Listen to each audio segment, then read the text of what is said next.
요한계시록 강해 27번째 말씀입니다. 제목은 직접 복수하지 않아도 되는 이유. 본문은 요한계시록 15장 5절부터 8절까지의 말씀입니다. 혹시 여러분에게 원수 같은 사람이 있습니까? 원수를 갚아주고 싶은 사람.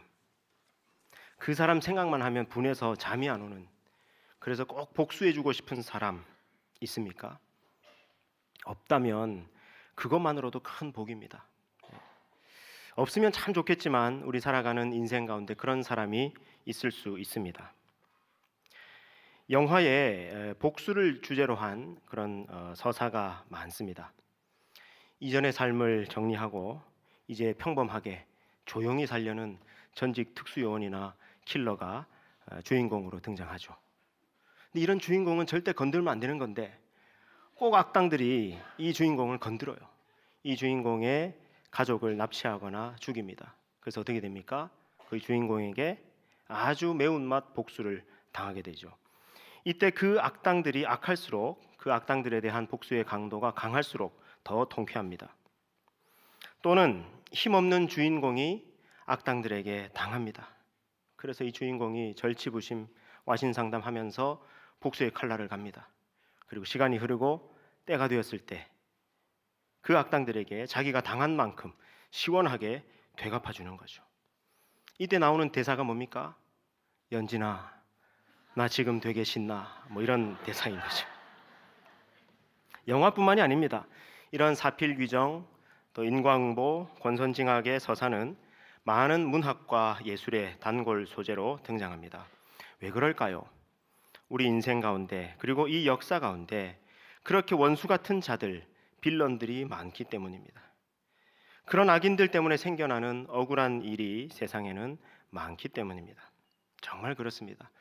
우리 인생에는, 이 세상의 역사에는 악인들에게 유린당한 사람들의 억울한 죽음과 통곡과 피눈물이 많습니다. 여러분, 억울한 일은 보통 누가 당합니까? 힘 있는 사람입니까? 힘 없는 사람입니까? 힘 없는 사람들입니다. 힘 있는 사람들은 억울할 일이 별로 없습니다. 힘을 써버리면 되니까, 당한 대로 되갚아 줘버리면 되니까. 근데 힘 없는 사람들은 당했는데 되갚아 줄 수가 없는 겁니다. 그러니까 어떻게 합니까? 억울하다고 부르짖습니다. 법이 그 억울함을 풀어주면 제일 좋겠지만 그러지 못하는 경우가 또 얼마나 많습니까?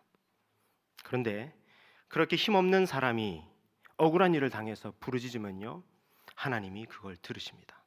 그리고 하나님이 갚아주십니다.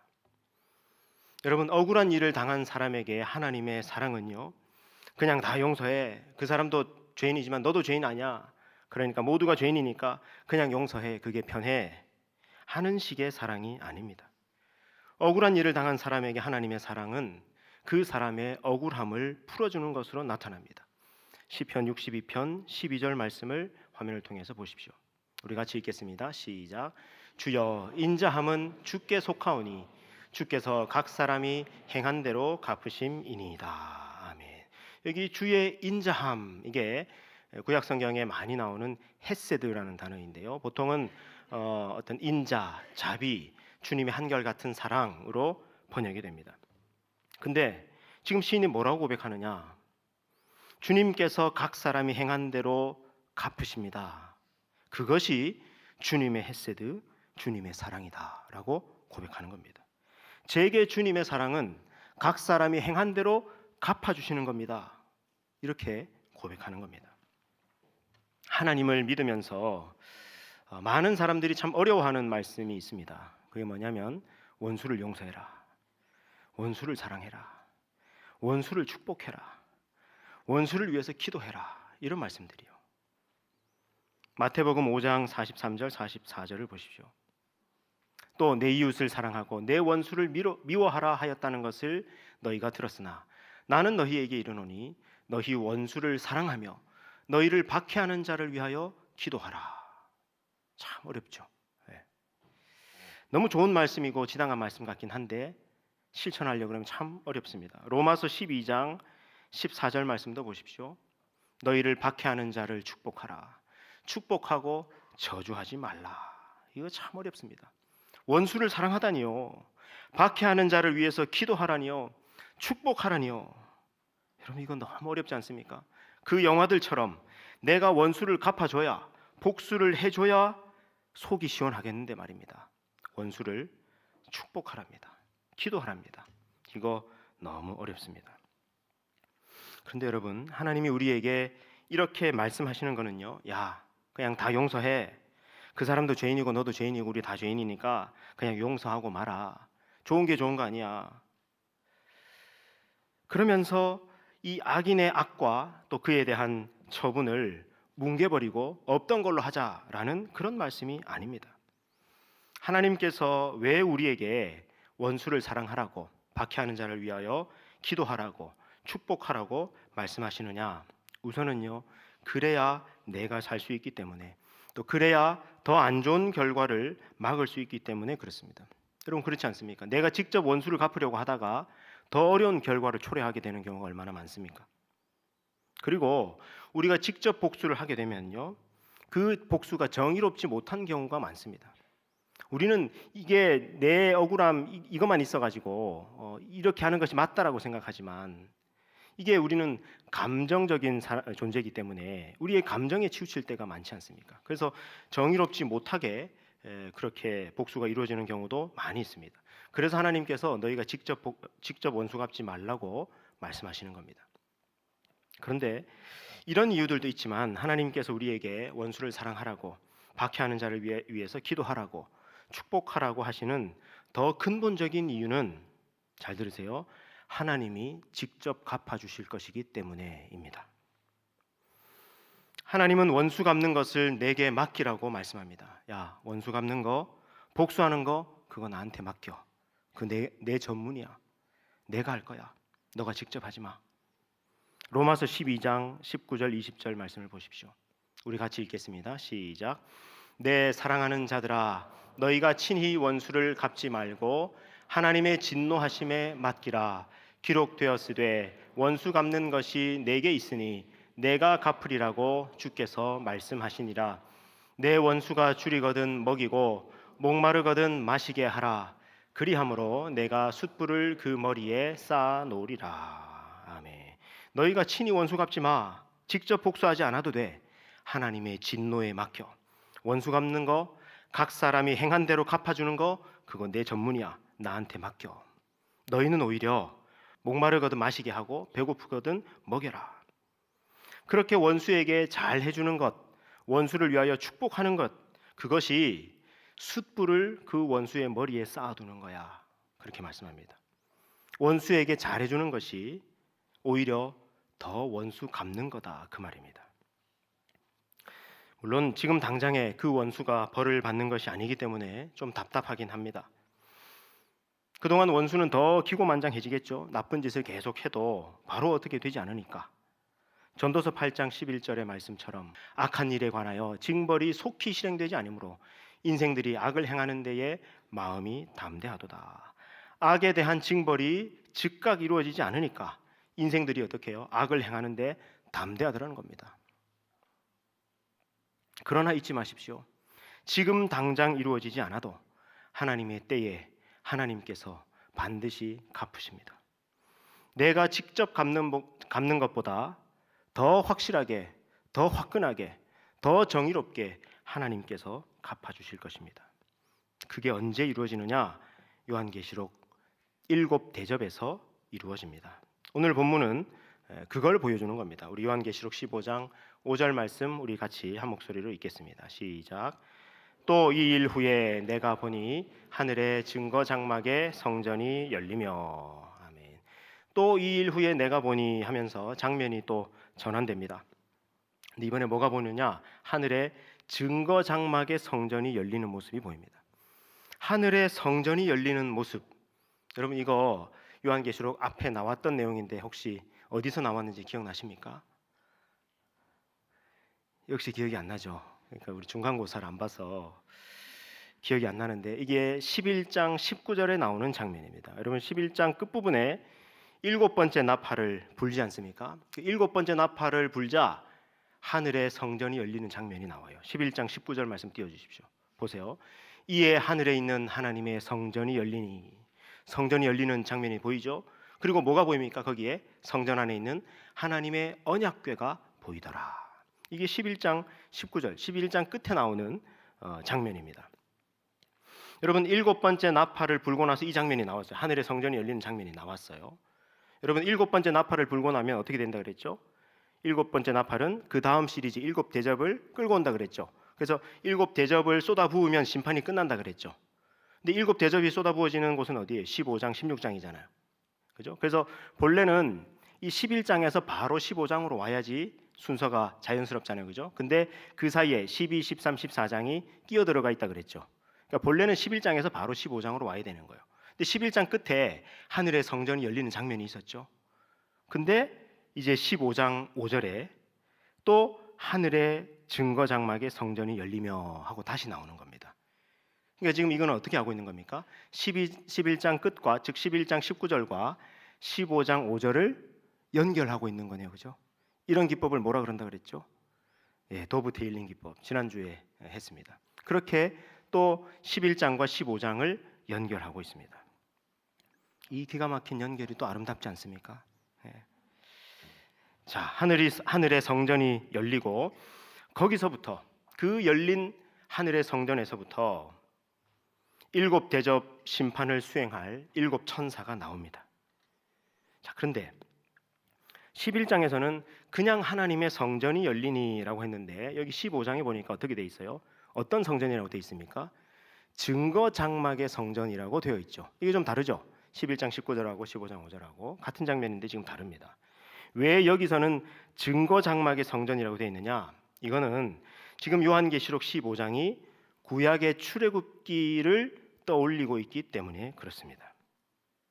여러분, 지난주에 왜 불이 섞인 유리바다가 이스라엘 민족이 건너갔던 홍해를 떠오르게 하고 있다, 이제 그런 말씀을 드렸잖아요. 그러니까 여기 나오는 이 열린 성전도 예루살렘에 있는 돌로 된 성전이 아니라 출애굽 때 광야에서 있던 성막의 이미지로 지금 성전이 나오는 거예요. 그래서 증거 장막의 성전으로 나오는 겁니다. 그리고 여기 증거 장막이라 하는 것은 뭘 의미하냐면은 법궤가 있는, 아까 언약궤가 보였다 그랬는데 그 언약궤가 있는 십계명이 있는 장막이다, 그런 뜻입니다. 거기서 이제 7대접 심판을 수행할 7천사들이 나온다라고 하는 것은 이 7대접이 구약 때부터 있던 하나님의 말씀, 하나님의 언약, 하나님의 예언으로부터 나오는 것이다. 그 성취로 나타나는 것이다, 그 뜻입니다. 그러면 15장 5절 말씀 다 해석이 됐죠. 이제 6절 말씀을 우리 같이 읽겠습니다. 6절 시작. 7 재앙을 가진 7 천사가 성전으로부터 나와 맑고 빛난 세마포 옷을 입고 가슴에 금띠를 띠고. 아멘. 자, 7 천사의 모습이 묘사되고 있습니다. 어떤 모습입니까? 빛나고 하얀 세마포 옷을 입고 있고 가슴에는 금띠를 띠고 있습니다. 여러분, 이 모습은 요한계시록 1장에서 예수님이 등장하실 때 예수님의 모습과 아주 닮아 있습니다. 그렇다는 얘기는 이 천사들이 하나님의 대행자로서 권위를 가지고 지금 마지막 심판을 수행한다, 그 말입니다. 우리 7절 말씀을 같이 읽겠습니다. 시작.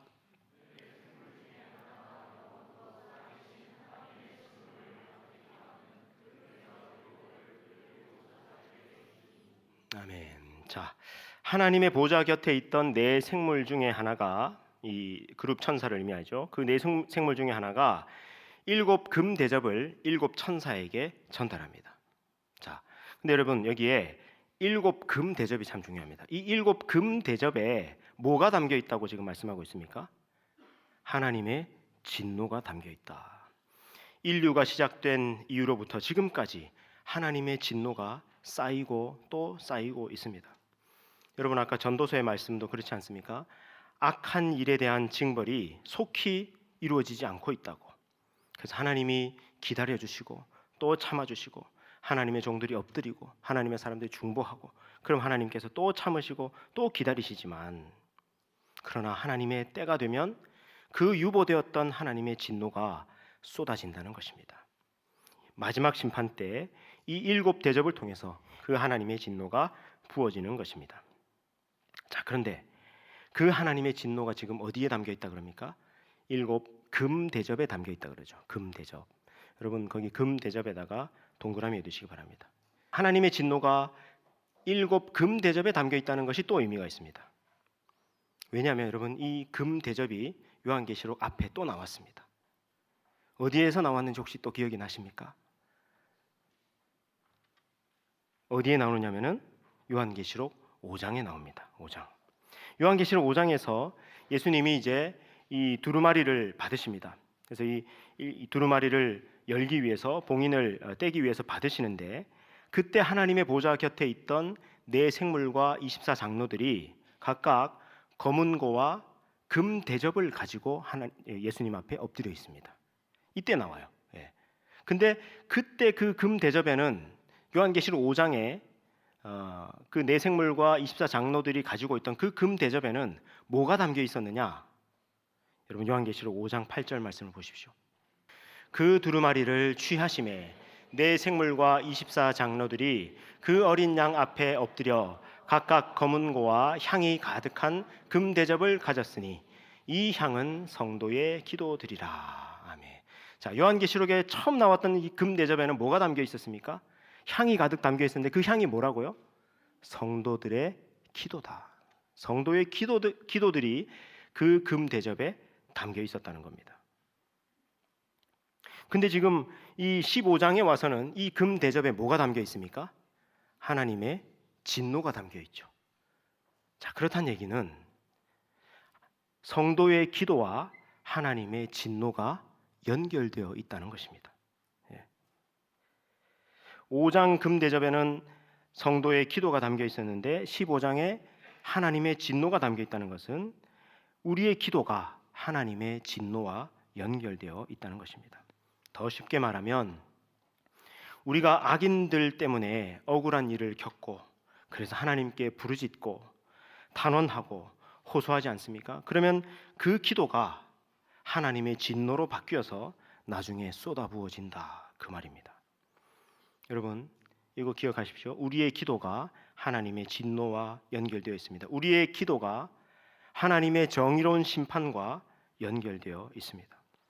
그래서 여러분 아까 예수님의 말씀 보셨지 않습니까? 마태복음 5장 44절 너희 원수를 사랑하며 너희 박해하는 자를 위하여 어떻게 하라고요? 기도하라. 기도하라. 왜 기도하라고 말씀하시는지 이제 아시겠죠? 이 기도와 우리의 기도가 하나님의 진노, 하나님의 심판과 연결되어 있기 때문에 그렇습니다. 로마서 12장 14절 말씀도 다시 보십시오. 박해하는 자를 위하여 축복하라. 축복하고 저주하지 말라. 원수를 사랑해라. 박해하는 자를 위해서 기도해라. 축복해라. 여러분 이 말씀이 그 당시에는 참 어려운데 내가 그 원수를 위해서 기도할수록 어떻게 되는 거예요? 그 사람에게 임할 하나님의 진노가 쌓여가고 있는 겁니다. 이게 무서운 겁니다. 그래서 여러분 이 땅에서는 어떻게 하라는 겁니까? 원수가 있을 때 그 원수를 위해서 기도해라. 축복해라. 기도와 하나님의 진노가 연결되어 있는 이 이미지가 요한계시록에 또 나옵니다. 어디에 나오냐? 8장에 나옵니다. 여러분 너무 재밌지 않습니까? 요한계시록은 이 내용이 앞에도 있었고 또 성경 곳곳에 있었던 내용이 이렇게 기가 막히게 연결되는 것이 너무 재밌지 않습니까? 8장에 보면은 자 보세요. 내가 봄에 하나님 앞에 7 천사가 있어서 7 나팔을 받았더라. 이제 7 나팔을 불기 위해서 7 천사가 지금 등장합니다. 자, 또 다른 천사가 와서 제단 곁에 서서 금 향로를 가지고 와요. 근데 그 금 향로에는 많은 향이 지금 담겨 있는데 이는 뭐라는 겁니까? 모든 성도의 기도와 합해져서 하나님의 보좌 앞으로 올라가는 것이다 그 말이에요. 그래서 4절에 보면 향연이 올라가죠 하나님의 앞으로. 근데 그 향연이 뭐와 함께 올라간다는 겁니까? 성도의 기도와 함께 올라가더라. 5절에 보니까 천사가 그 향이 담긴 성도의 기도와 합하여지는 그 향로를 가지고 이번에 뭘 한다는 겁니까? 제단에 불을 담아다가 땅에 쏟음에 하나님의 심판, 하나님의 진노의 이미지죠. 이게 뭐와 함께 이루어진다는 겁니까? 성도들의 기도와 함께 이루어진다라는 얘기입니다. 성도의 기도와 탄원이 땅에 쏟아지는 불, 하나님의 진노, 하나님의 심판과 연결되어 있다는 것입니다. 자, 이렇게까지 우리가 이 말씀을 이해하고 나면 비로소 깨닫게 되는 예수님의 비유 한 장면이 있습니다. 그게 뭐냐면 불의한 재판관을 찾아가는 과부의 비유입니다. 자, 누가복음 18장인데요. 여러분 보십시오. 자, 예수께서 그들에게 항상 기도하고 낙심하지 말아야 할 것을 비유로 말씀하여 이르시되. 여러분 보통 그래서 이 비유가 어떤 메시지로 많이 이렇게 해석이 되냐면은 항상 기도하고 낙심하지 말아야 된다. 우리가 계속 끈질기게 기도하면 하나님께서 들어주신다. 그렇게 우리가 단순하게 이해하고 넘어가거든요. 근데 이 말씀은 그렇게 단순한 말씀이 아닙니다. 자, 보세요. 일단은 1절 말씀이 핵심인데요. 항상 기도하고 낙심하지 말아야 할 것을 말씀하시는 거예요. 2절에 이르시되 어떤 도시에 하나님을 두려워하지 않고 사람을 무시하는 한 재판장이 있었답니다. 여러분 이런 재판장이니까 얼마나 재판 판결을 지멋대로 했겠습니까? 하나님도 두려워하지 않고 사람도 무시하고 그런 재판장이 자기 어떤 권력과 힘을 가지고 있으니까 얼마나 재판을 엉망으로 했겠습니까? 근데 그 도시에 한 과부가 있다라는 겁니다. 여러분 과부는 어떤 사람이에요? 예수님 당시에 세상에서 가장 약한 사람이에요. 어떤 힘도 돈도 백도 인맥도 없는 그런 사람이 과부예요. 제일 사회적 약자가 과부예요.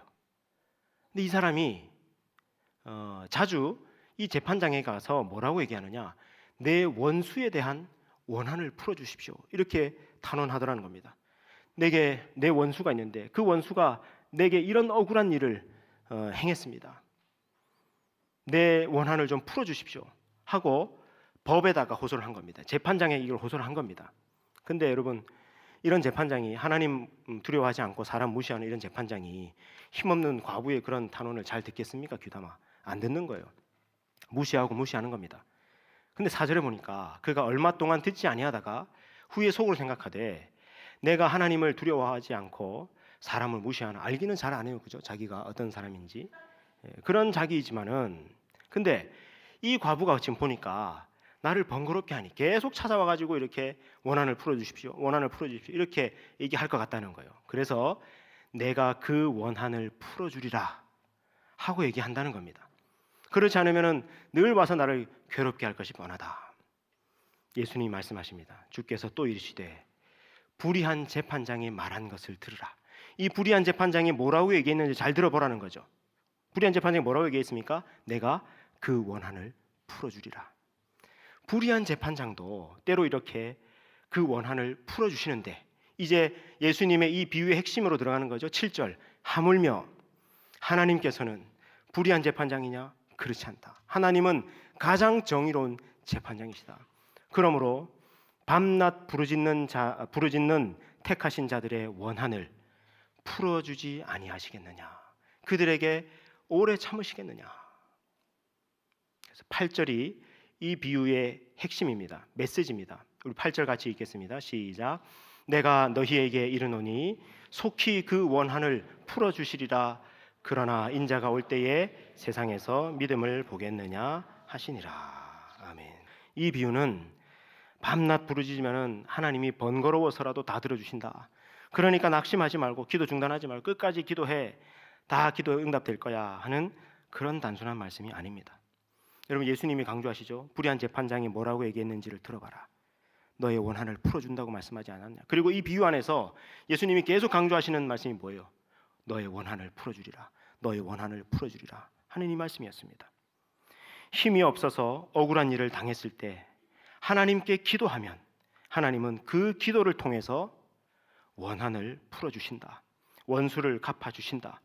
불의한 재판장도 그러할진데 하물며 정의로우신 하나님께서 그 원한을 풀어주지 아니하시겠느냐 그 말입니다. 그래서 예수님 말씀하시죠. 항상 기도하고 낙심하지 말아라. 원한을 풀어주시는 것 이것과 기도를 예수님이 연결하고 계십니다. 사람들이 기도하다가 왜 낙심합니까? 기도하면서 아무리 내 억울함을 호소해도 악인이 지금 당장 벌받지 않거든요. 그러니 낙심이 됩니다. 내가 이렇게 기도해본들 무슨 소용이 있나 싶습니다. 그에 반해서 그 악인은 계속 형통합니다.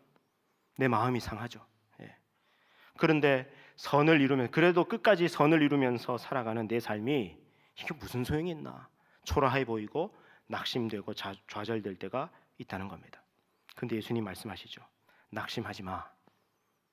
기도하면 그 기도를 통해서 하나님이 반드시 원한을 풀어주셔. 반드시 정의를 이루실 거야. 하나님의 심판, 하나님의 진노가 있어. 그 말이죠. 하나님의 정의를 이루어 달라고, 악인을 심판해 달라고 하나님께 기도하다가 그게 속히 응답되지 않으니까 낙심한 사람이 시편에 또 등장합니다. 시편 73편인데요. 시편 73편의 시인이 이렇게 탄원하고 고백합니다. 나는 거의 넘어질 뻔하였고 나의 걸음이 미끄러질 뻔하였으니. 왜? 나 지금 거의 실족할 뻔했다. 완전히 시험될 뻔했다. 지금 그 말이죠. 왜냐? 3절이 핵심인데, 이는 내가 악인의 형통함을 보고 오만한 자를 질투하였음이로다. 악인이 저렇게 형통하고 저렇게 잘 되는 걸 보고 너무 낙심이 되고 너무 시험이 되더라는 겁니다. 그래서 내가 넘어질 뻔했다는 겁니다. 왜 그러냐? 악인의 형통함이 도대체 어떻길래 그러냐? 4절에 보니까 그들은 죽을 때도 고통이 없고 그 힘이 강건하며. 여러분, 악인이면요, 살아있을 때는 그렇게 악을 행하더라도 죽을 때는 좀 고통스럽게 죽어야 될 것 같지 않습니까? 근데 여러분, 이 세상에 보십시오. 악인들은요, 죽을 때까지 고통 하나도 없이 죽는 사람이 많습니다. 그리고 죽을 때도 힘이 강건하답니다. 5절, 사람들이 당하는 고난이 그들에게는 없고, 여기 사람들이 당하는 고난, 사람들이 당하는 재앙, 이런 것들이 뭐냐면, 사람이라면 누구나 겪을 수 있는 그런 고난, 그런 질병, 그런 병치레 같은 거 있죠. 예. 그런 병치레도 없더라는 겁니다. 이 악인들은. 그러므로 그럼 그들은 계속 교만해지겠죠. 그래서 교만이 그들의 목걸이요, 강포, 폭력이 그들의 옷이더라. 얼마나 잘 먹었든지 살이 쪄가지고요, 7절에 보니까 그들의 눈이 튀어나오더라는 겁니다. 그들의 소득은, 그렇게 악을 행하면서도 그들의 소득은 마음의 소원보다 더 많더라는 거예요. 갈수록 그냥 재산이 불어나고 그렇게 되더라는 겁니다. 그리고 그들은 그걸로 그치는 것이 아니라 능욕하면서 악하게 말하면서 높은 데서 거만하게 말하더라는 겁니다. 너희들 좀 노력해봐. 뭘 그렇게 게으르게 살고 하니까 그렇게 맨날 고생하고 그러지. 나처럼 좀 열심히 살아봐. 노력하면서 살아봐.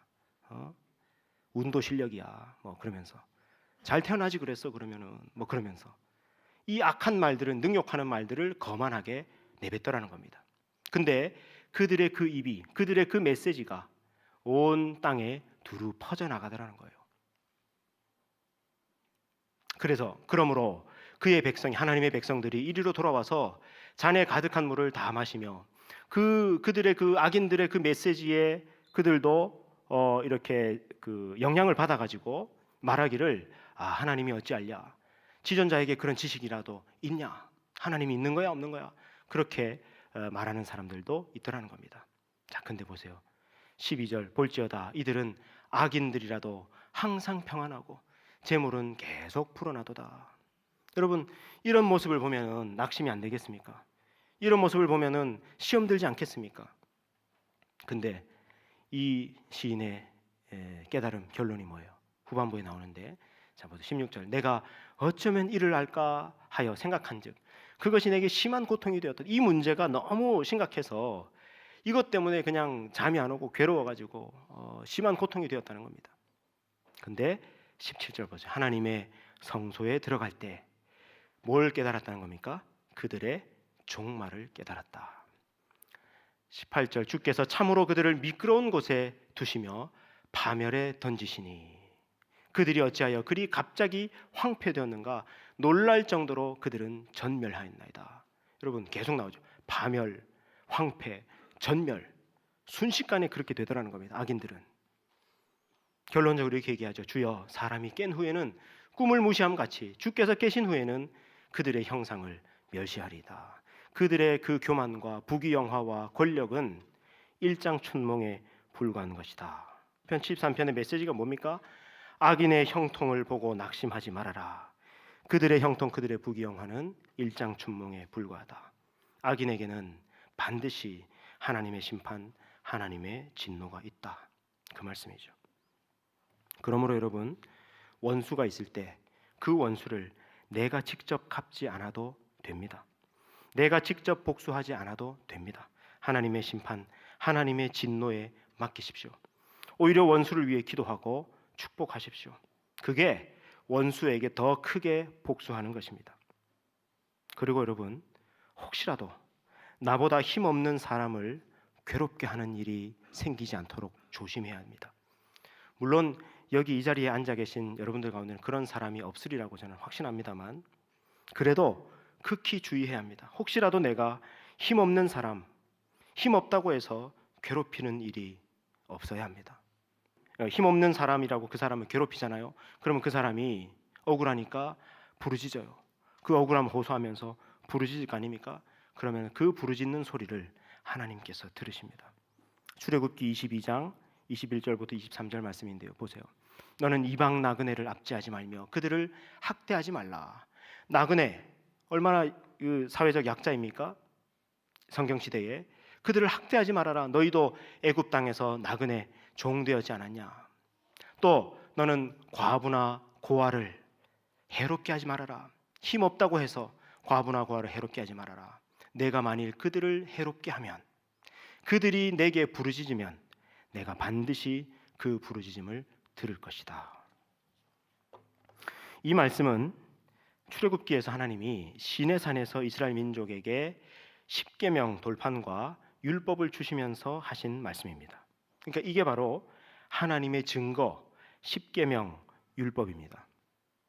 그래서 여러분 아까 요한계시록 15장에서 하나님의 진노가 가득 담긴 이 금 대접, 이게 어디서부터 나왔다 그럽니까? 하늘의 증거 장막에서 나왔다 그랬잖아요. 예. 여러분, 우리가 살아가는 이 세상에는 불의한 사람들, 악인들이 많습니다. 그래서 도대체 이 세상에 정의가 살아있는가? 하나님이 살아계시다면 세상에 어떻게 이런 일이 일어날 수 있는가 싶을 때가 있습니다. 여러분의 인생에 정말 원수 같은 사람이 있습니까? 원수를 갚아주지 못해서 괴로운 사람이 있습니까? 잊지 마십시오. 악에 대한, 악인에 대한, 짐승과 용에 대한 하나님의 진노가 있습니다. 하나님의 심판이 있습니다. 하나님이 완전한 정의를 이루실 날이 반드시 있습니다. 영화보다 더 영화 같은 복수의 날, 심판의 날이 반드시 있습니다. 그러니 선을 행하다가 낙심하지 말고, 정의를 구현하다가 좌절하지 말고, 기도하다가 낙심하지 말고, 끝까지 믿음의 길, 선의 길, 진리의 길, 정의의 길을 걸어 나가시기를 우리 주님의 이름으로 축복합니다. 또한 여러분 잊지 마십시오. 저와 여러분의 기도가 하나님의 진노와 연결되어 있습니다. 기도한다고 무슨 일이 일어나겠어? 그런 불신을 떨쳐버리십시오. 나의 기도가 하나님의 정의를 이루고 나의 기도가 하나님의 나라를 이룹니다. 그러므로 낙심하지 말고 기도하기를 멈추지 마십시오. 우리 요한계시록 15장을 믿음으로 복수심을 기도로 승화시키고 하나님의 나라에 기도로 동참하는 저와 여러분 되시기를 우리 주님의 이름으로 축원합니다.